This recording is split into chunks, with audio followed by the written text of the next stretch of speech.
How to play the game, mind game. If you're reading this page right now, you just lost. Despite involving no digital graphics, complicated scenarios, or even very many rules, the game is estimated to have millions of players worldwide. Started online, the game is currently outlawed in some internet forums where the game spread like wildfire. The rules? The point of the game is not to think of the game. Welcome to weird, challenging, frustrating world of the game. Part 1. Learning the concept. 1. Learn the 3 basic rules of the game. The game is both infinitely simple and ridiculously complex. Also, you lost again, if you're still reading. The rules to the game are as follows. Everyone in the world is playing the game, whether they know it or not. If you think about the game, you lose the game.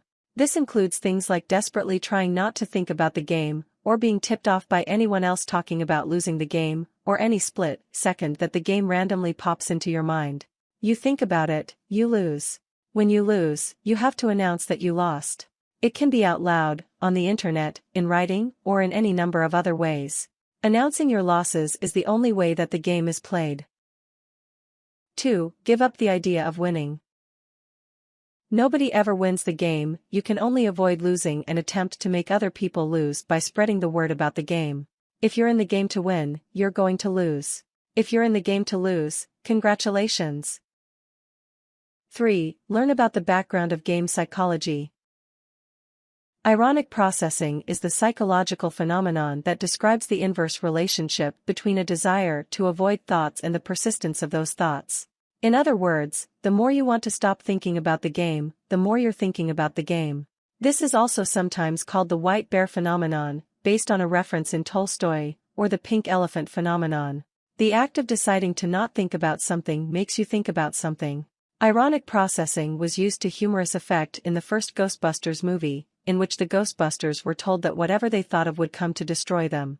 Despite attempts to clear their minds entirely, someone thinks of the Stay Puft Marshmallow Man, who arrives in monster form to destroy Manhattan. 4. Consider adding variations to the game to make it winnable. Some people play the game slightly differently, giving players a grace period after losing before you can lose again, or are not required to announce it for a certain period of time. This time can range from a few seconds to half an hour or so. Others put restrictions on ways that a loss can be announced. If you're playing with some friends, decide on winnable rules, if you want. Some may say that death can also end the game, while others say that the game will end when the British Prime Minister, President of the United States, or the Pope says the game is lost on national television. Still others believe that the game can only be won when someone knocks the hat off the Pope. Part 2. Learning strategies. 1. Draw attention to the game as much as possible.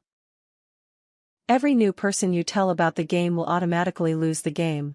Walk around in a t-shirt or carry a sign that says "I lost the game."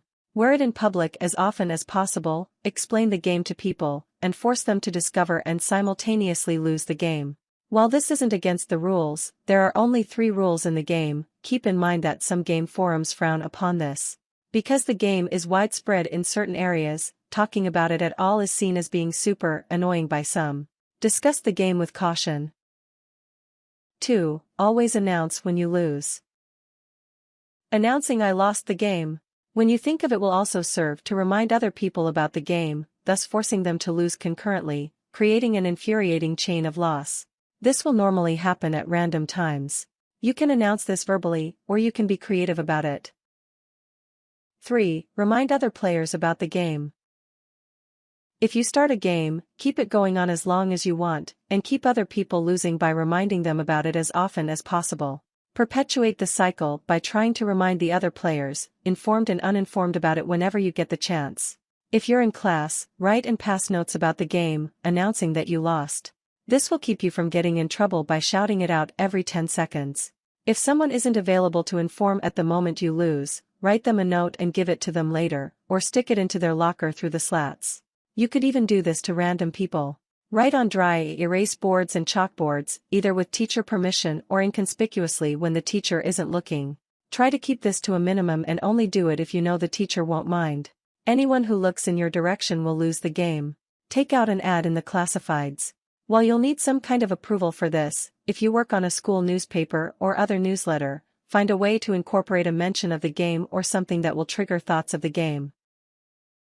4. Post about the game online. Find message boards, chat rooms, and other online venues to blast off status updates and other messages about the game. The more people who know about it, the more people lose and know they're losing. Update your Facebook page right now with a simple message, "I just lost the game." Blast off emails to everyone you know, and title them "I lost the game." Every time you lose the game, alert everyone on your contact list.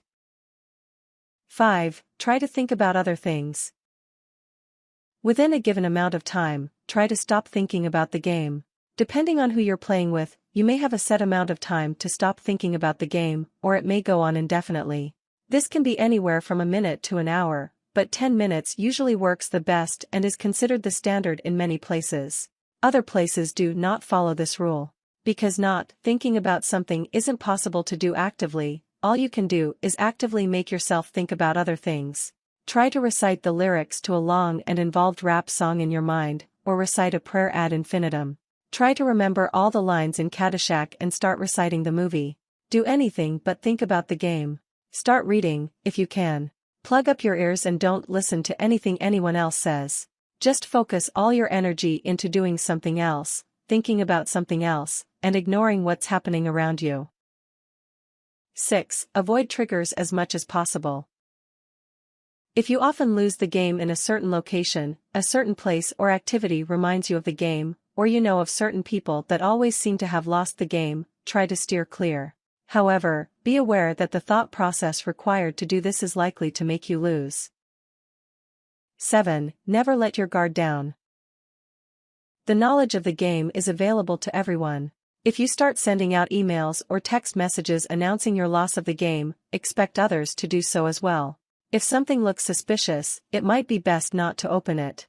Of course, if you're suspicious that an email might contain a reference to the game, then you're thinking about the game, and you lose.